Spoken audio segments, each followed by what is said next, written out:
I'm in the woods of Wayland, Massachusetts. This is the town where I grew up. This part of town is mostly conservation land, but that wasn't always the case.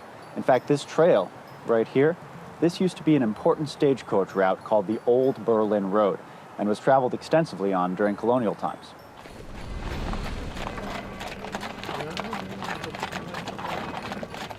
These foundations are all that remain of a tavern that was once on the Old Berlin Road, a popular waypoint for travelers.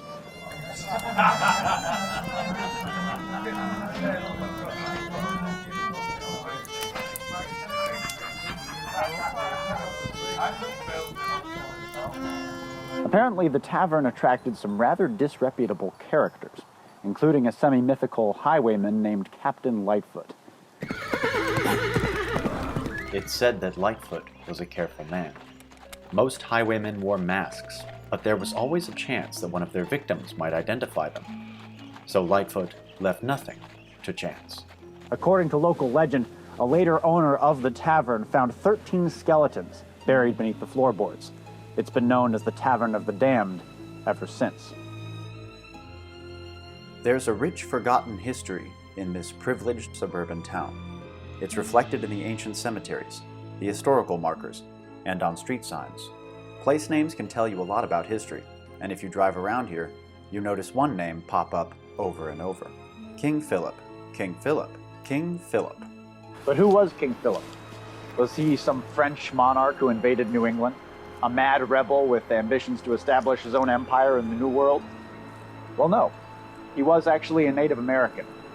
King Philip was what the English called him, but his real name was Metacomet of Pokanoket. And a generation after the first Thanksgiving, he led a coalition of Native American tribes to battle against the ever-encroaching English colonists of New England. King Philip's War, the conflict that bears Metacomet's Christian name, was the bloodiest war per capita in American history.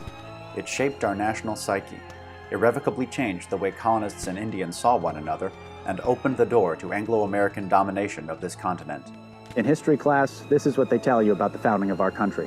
In 1620, the Pilgrims landed, and then in 1776, we declared our independence. They never seem to talk about what happened in between, and they should, because it is a fascinating story. There's so much history to get into, but just consider this a simple introduction to this violent, chaotic, messy, deeply cynical chapter in American history. This is the story of King Philip's War.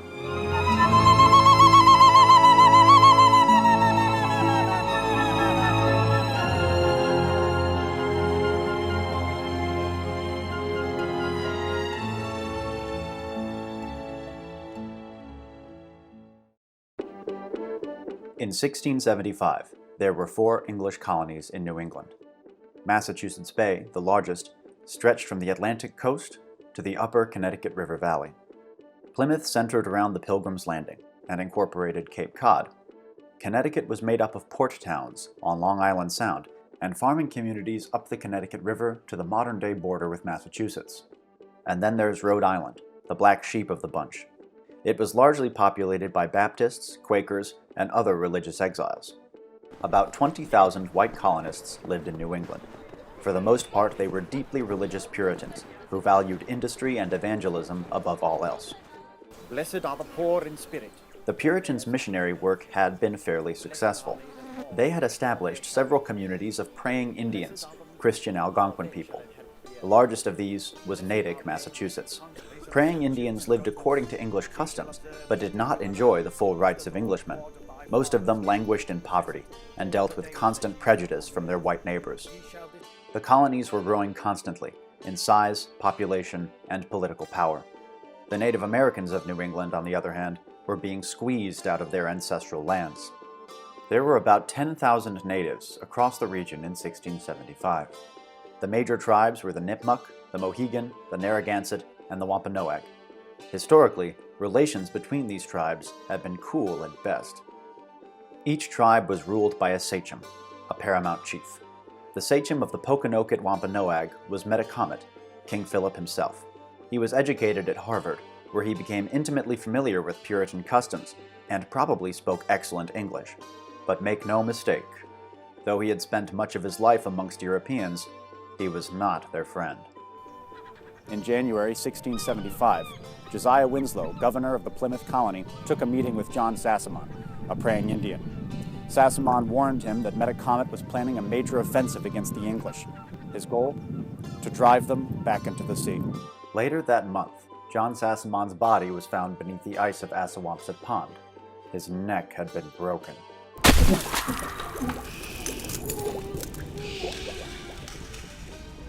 The English arrested 3 Wampanoag men in connection to the murder. Another praying Indian testified against them, and in June 1675, they were hanged. Soon word of the executions reached Mount Hope, Metacomet's homeland. The Wampanoag were outraged. In their view, the English had exceeded their authority and set a dangerous precedent. 2 weeks later, a band of Wampanoag warriors burned the town of Swansea in Plymouth to the ground and slaughtered many of its inhabitants. The English responded quickly. A joint military force of militia from Plymouth and Massachusetts Bay descended on Metacomet's base on Mount Hope. On June 27th, as the English militia prepared to sweep the Mount Hope Peninsula and destroy the Wampanoag, there was a total eclipse of the moon visible over Massachusetts.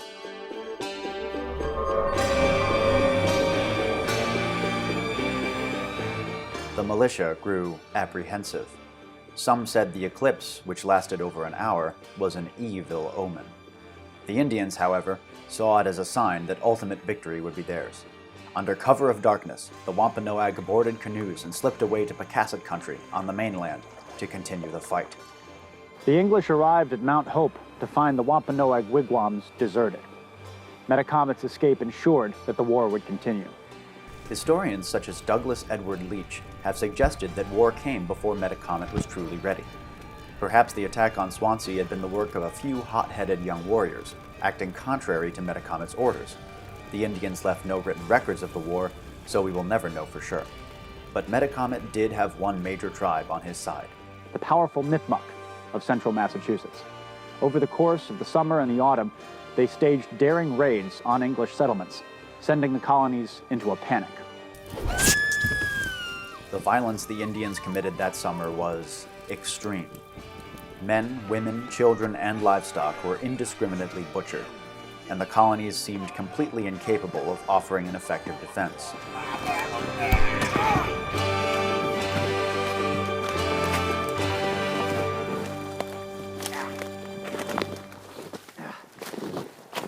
The English militia commanders fighting in King Philip's War were mostly veterans of the English Civil War, and they were used to fighting on the green, verdant battlefields of their home country. But fighting against an ambush in a swamp is an entirely different matter. In autumn, the Nipmuc attacked the Connecticut River Valley, driving farmers from their fields. So Massachusetts Bay militia gathered what crops they could find, loaded the harvest into wagons, and proceeded to the town of Hadley. En route, their caravan was ambushed. A large force of Nipmuc warriors, led by their cunning sachem Muddawump, sprung from the trees and smashed the English at the Battle of Bloody Brook. The harvest of the upper Connecticut River Valley was lost. For the English, it would be a lean winter. The onset of winter brought a lull in the fighting, which was extremely lucky for the English. In 6 months of war, they had failed to win a single military victory. The economic downturn caused by the razing of farms and homesteads was ruinous, and morale across the colonies was extremely low. The Wampanoag and Nipmuc had crossed the Rubicon, but not all the tribes of the region were quite so eager to raise their tomahawks against the English. The Mohegan of Connecticut, for example, were enthusiastically allied with the colonists. The Narragansett, however, remained neutral. Despite a pledge of loyalty to the colonies, they bore no love for their white neighbors, and tensions between the two groups were high. If the Narragansett joined the war on Metacomet's side, they would be perfectly positioned to attack Massachusetts on one side and Connecticut on the other. Colonial leaders lived in constant fear of this possibility. The war was going badly enough. A major offensive from another hostile tribe could prove apocalyptic. So delegates from each of the United Colonies met in Boston. They decided to attack the Narragansett preemptively. The colonies assembled an army of 1,000 men, the biggest New England had ever seen, and marched off to Rhode Island. On December 19th, 1675, after marching for days through the frigid wilderness of the Great Swamp, the army came across a heavily fortified Narragansett village. They took a moment to gawk at the fortifications. They were unlike anything the Algonquin had ever built. Then the English set about destroying them. The army discovered a weak point in the palisade, and soldiers led by Captain Samuel Mosley poured into the fort. Mosley was a cruel, racist Indian fighter. He thought of the natives like animals, so he slaughtered them like animals.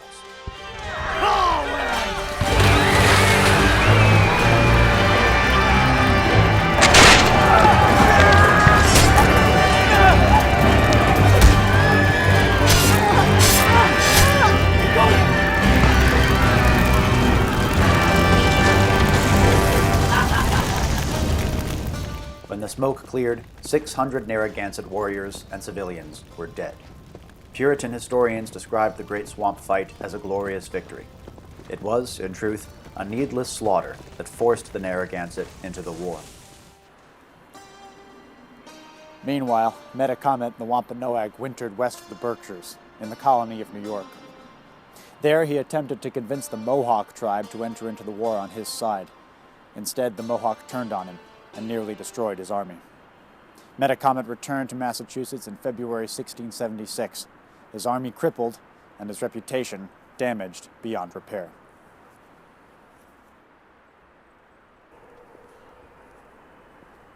Spring brought more attacks on English villages. The natives were more ferocious and daring than ever, and their raids went all the way to the Atlantic coast. The last great Native American victory of the war was fought right here, in Sudbury, Massachusetts, in April 1676. 500 Wampanoag and Nipmuc warriors surrounded a unit of Massachusetts militia and wiped them out. Nevertheless, the fire of native resistance was burning down to its embers. The fearsome Nipmuc, who had inflicted worse defeats against the English than any other tribe, were effectively neutralized at the Battle of Turner's Falls in May 1676.